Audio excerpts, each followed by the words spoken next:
ఎవరు అడ్డుపడినా రైతు భరోసా అందిస్తామని స్పష్టం చేశారు సీఎం రేవంత్. దీనిపై బీఆర్ఎస్ బీజేపీ నేతల మాటలు రైతులు నమ్మొద్దని కోరారు.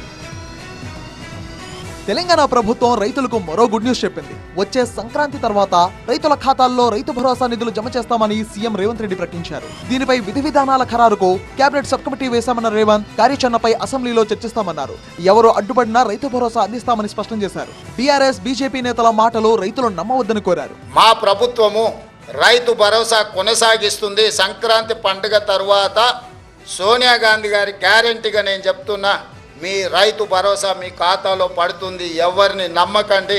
స్వాతంత్రం వచ్చిన తర్వాత ఇన్నేళ్ల కాలంలో ఏ ప్రభుత్వం ఇంత తక్కువ కాలంలో రుణమాఫీ చేయలేదన్న సీఎం 2018 నుంచి 2023 వరకు 5 ఏళ్లలో తీసుకున్న రుణాలన్నీ ఏకకాలంలో తెచ్చినట్టు వివరించారు. తెలంగాణకు భారీగా అప్పులు ఉన్నప్పటికీ రైతుల కోసం ఎన్నో కార్యక్రమాలు చేపట్టామన్నారు. ఇప్పటి వరకు 25,35,000 మంది రైతులకు 21,000 కోట్ల రూపాయల రుణమాఫీ చేశామని వెల్లడించారు.